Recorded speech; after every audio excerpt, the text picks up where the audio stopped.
ఇప్పుడే Country Delight యాప్ని download చేసుకోండి. Download the Country Delight app now.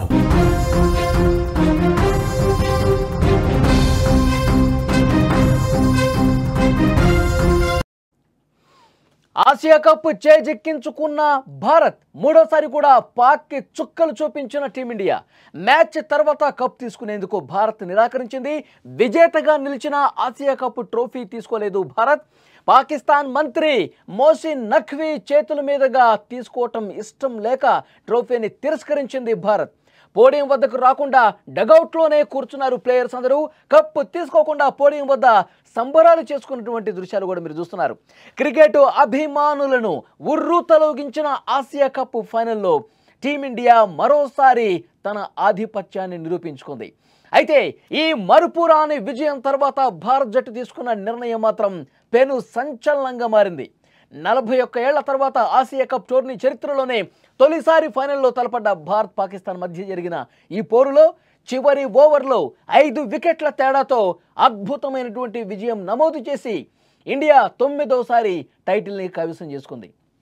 ఈ విజయం కంటే ఆ తర్వాత భారత ఆటగాళ్లు తీసుకున్న ట్రోఫీ నిరాకరణ ఏదైతే ఉందో ఆ నిర్ణయం ఇప్పుడు దేశ ప్రజలకు ఇంకా ఆనందాన్ని పెంచిందని చెప్పాలి, సంతోషాన్ని రెట్టింపు చేసిందని చెప్పాలి.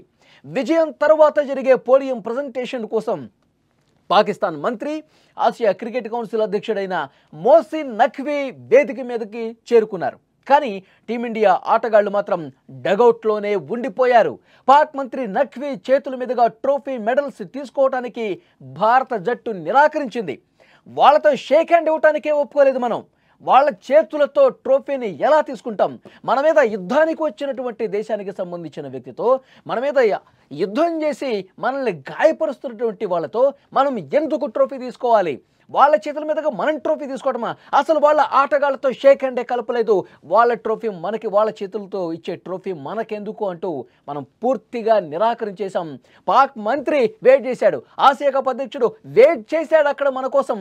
వీళ్ళు వస్తారేమో, ట్రోఫీ ఇవ్వాలేమో అని చెప్పి వెయిట్ చేశారు. కానీ వాడికి అర్థమైపోయింది, ఎప్పుడైతే మనం ఒక డెసిషన్ క్లియర్ కట్గా తీసుకొని మనం రాలేదో, ట్రోఫీ తీసుకోవటానికి, నీ చేతుల మీదుగా ట్రోఫీ తీసుకోవటానికి మాకు ఇష్టం లేదని చెప్పి ఖరాఖండిగా చెప్పామో, వెయిట్ చేసి చేసి వెనుదిరిగి వెళ్ళిపోయినటువంటి పరిస్థితి ఉంది. పోడియం వద్ద చాలాసేపే వెయిట్ చేశాడు. భారత ఆటగాళ్ళ నుంచి కనీసం అంటే కనీసం స్పందన రాలా. దీంతో నిస్సత్తువుగా ట్రోఫీని తీసుకొని ఆయన వెనుదిరిగాడు. భారత జట్టు ట్రోఫీని నిరాకరించినట్లు ప్రజెంటేటర్ అధికారికంగా ప్రకటించాల్సినటువంటి పరిస్థితి వచ్చింది. అలా ప్రకటన వచ్చిందో లేదో క్రికెట్ చరిత్రలోనే ఇలా జరగటం ఒక ఫస్ట్ టైం డెసిషన్గా చెప్తా ఉన్నారు.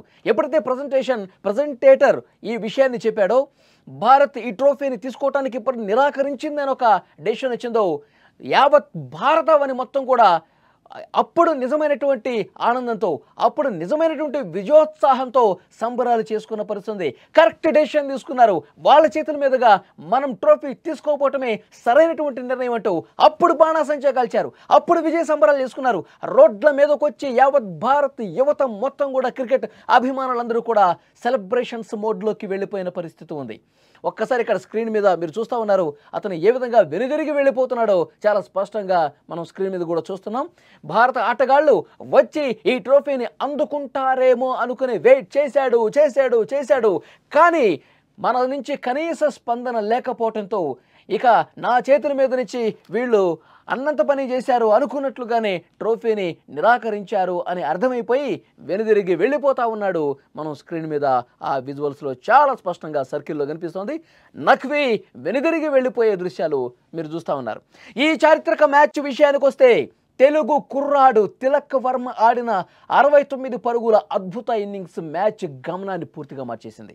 ఒక దశలో 10 పరుగులకే 2 వికెట్లు కోల్పోయి కష్టాల్లో పడ్డ టీమిండియాను తిలక్ వర్మ తన అనుభవం, సంజు శాంసన్తో కలిసి ఆడిన సమన్వయంతో గెలిపించేశాడు. చివరి వరకు క్రీజులో నిలబడ్డ తిలక్ సిక్సర్తో మ్యాచ్ ముగింపుకు 1 రన్కు ముందుంచడం అభిమానుల్ని అలరించింది. ఈ టోర్నీపై పాకిస్తాన్లో భారత్కు ఇది 3వ విజయం కావటం విశేషం. టైటిల్ పోరులో కూడా విజయం సాధించి పాకిస్తాన్కు తిక్క కుదిరే విధంగా చాలా గట్టిగా సమాధానం ఇచ్చింది టీమిండియా.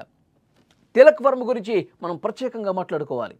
యాక్చువల్గా తిలక్ వర్మ అందరూ వికెట్లు పడుతున్న క్రమంలో అభిమానులందరూ కొంత నిరుత్సాహానికి గురయ్యారు. వికెట్లు వరుసగా పడుతున్నాయి, మనం ఎలాగైనా గెలిచి తీరాలి, మ్యాచ్ గెలిచేసి ట్రోఫీని, ఈ ఆసియా కప్ మనదే అని ప్రపంచానికి చాటి చెప్పాలి, పాకిస్తాన్ మీద ఎప్పటికీ మనదే పై చేయని చెప్పి భారత అభిమానుల్లో ఆశ ఉంది. కానీ వికెట్లు వరుసగా పడుతున్నాయి, ఆందోళన ఉంది. వచ్చినటువంటి తిలక్ వర్మ మెల్లగా బ్యాటింగ్ స్టార్ట్ చేశాడు. బంతిని బౌండరీలకు తరలించడం మొదలుపెట్టాడు. ఆశలు పెరుగుతూ ఉన్నాయి. పాకిస్తాన్ మీద ఏదైతే ఒక పగ ఉందో, ఒక్క మ్యాచ్ కూడా ఓడిపోకూడదన్నటువంటి ఆశ ఏదైతుందో దాన్ని నిలబెడుతూ వరుసగా 4లు 6ర్లతో అద్భుతమైనటువంటి ఇన్నింగ్స్ ఆడి భారత్ని విజయ పథాన చేర్పించాడు. మన హైదరాబాద్ కుర్రాడు, మన తెలుగోడు ఆసియా కప్లో పాకిస్తాన్కి గట్టి దెబ్బను రుచి చూపించాడు. ప్రతి హైదరాబాదీ కాళ్ళ ఎగరేసుకుని మన వర్మ, మన తిలక్ వర్మ అంటూ నిన్న రాత్రంతా డ్యాన్సులు చేసినటువంటి పరిస్థితి. పాకిస్తాన్కి మనోడే బుద్ధి చెప్పాడు, పాకిస్తాన్కి ఒక గట్టి షాక్ ఇచ్చాడు మనోడే అంటూ రోడ్ల మీదకి వచ్చి తిలక్ వర్మని అభినందిస్తూ డ్యాన్సులు చేసినటువంటి పరిస్థితి. మ్యాచ్ అనంతరం ప్రెస్ కాన్ఫరెన్స్లో కెప్టెన్ సూర్యకుమార్ యాదవ్, అభిషేక్ శర్మ తమ విజయానికి సంబంధించి మీడియా ప్రశ్నలకు సమాధానాలు ఇచ్చారు. ట్రోఫీని నిరాకరించడం గురించి అడిగిన ప్రశ్నకు స్కై సమాధానమిస్తూ, నా కెరీర్లో ఒక విజేత జట్టు ట్రోఫీని తిరస్కరించడం ఇదే ఫస్ట్ టైం. మేము అన్ని రకాలుగా గెలవటానికి అర్హులం, ట్రోఫీని తీసుకోవటానికి అర్హులమే, కానీ కావాలనే ఈ ట్రోఫీని మేము తిరస్కరించాం. పాకిస్తాన్ పుండు మీద కారం చల్లినట్టుగా చాలా స్పష్టమైనటువంటి సమాధానం చెప్పాడు సూర్యకుమార్ యాదవ్ మిగతా ప్రశ్నలకు సమాధానం చెప్పకుండా దాటవేయటం పరిస్థితి తీవ్రతను తెలియజేస్తోంది. అంటే మనం ఎంత గట్టిగా ఉన్నాం, పాకిస్తాన్ మీద ఏ స్థాయిలో పోరాటం చేస్తున్నాం అనేది కూడా ఇక్కడ క్లియర్గా మనం అర్థం చేసుకోవాలి. ప్రధానమంత్రి నరేంద్ర మోదీ ఈ విజయం తర్వాత ఒక ట్వీట్ చేశారు. ఆపరేషన్ సింధూర్ని ప్రస్తావించారు. యుద్ధ భూమిలో అయినా మైదానంలో అయినా ఒక్కటే ఫలితం. మైదానంలో కూడా మనం ఆపరేషన్ సింధూర్ చేశాం, ఎక్కడైనా విజయం మనదే అని భారత ఆటగాళ్లను కీర్తిస్తూ ఆయన ట్వీట్ చేశారు. ఆ ట్వీట్తో మరింత భావోద్వేగంతో ఆ ట్వీట్ని చూసినటువంటి పరిస్థితి కనిపిస్తోంది. ప్రతి ఒక్కరూ కూడా సెలబ్రేషన్ మూడ్లోకి వెళ్ళిపోయారు. ఏ మ్యాచ్ అయినా, అది ఏ కప్ అయినా సరే, పాకిస్తాన్ మీద ఆడుతున్నామంటే ఆ గెలుపు డెఫినెట్గా టీమిండియాదే. ప్రతి ఒక్క మ్యాచ్ కూడా టీమిండియానే గెలవాలి, గెలుస్తుంది అన్న ఒక గట్టి నమ్మకం ఫ్యాన్స్లో ఉంది. వరుసగా 3 మ్యాచ్లు గెలిచేశాం. మొదటి మ్యాచ్ ఆడుతున్న సందర్భంలో ఎక్కడ కూడా అభిమానులు స్టేడియంలో ఎక్కడైతే పెద్ద ఎత్తున అభిమానులు వస్తారు, ఆటను ఆస్వాదిస్తారు అనుకున్నారు. ఎందుకంటే అంతకు ముందు నుంచే బాయ్కాట్ ట్రెండ్ నడుస్తుంది. ఆపరేషన్ సింధూర్తో ఒక గట్టి బుద్ధి చెప్పిన తర్వాత పాకిస్తాన్ ఏదైతే పిచ్చి ప్రలాపనలు చేస్తూ ఉందో, ఇష్టారీతిన మాట్లాడుతూ ఉందో, మన పౌరుల్ని పెహల్గాం దాడితో పొట్టను పెట్టుకున్న అక్కడి ఉగ్రవాదులకు సంబంధించి ఇంత ఉద్రిక్తమైనటువంటి ఉద్వేగమైనటువంటి ఉద్రేకం కలిగజేసినటువంటి పరిస్థితుల్లో అసలు అలాంటి ఒక పనికి మాలిన దేశంతో, టీంతో మనం ఎందుకు క్రికెట్ ఆడాలని చెప్పి ఒక బాయ్కాట్ ట్రెండ్ నడిచింది. అందుకే మొదటి మ్యాచ్లో ఫ్యాన్స్ నుంచి అంత మద్దతు లభించాల, ఫ్యాన్స్ నుంచి ఒక విపరీతంగా ఒక హర్షధ్వానాలు నమోదు కాల. కానీ ఒక మ్యాచ్ పూర్తయింది, ఆ మ్యాచ్లో ఘన విజయం సాధించాం. ఆ తర్వాత పరిస్థితులు అర్థమైపోయింది. మొదటి మ్యాచ్లోనే మనం షేక్ హ్యాండ్ ఇవ్వలేదు.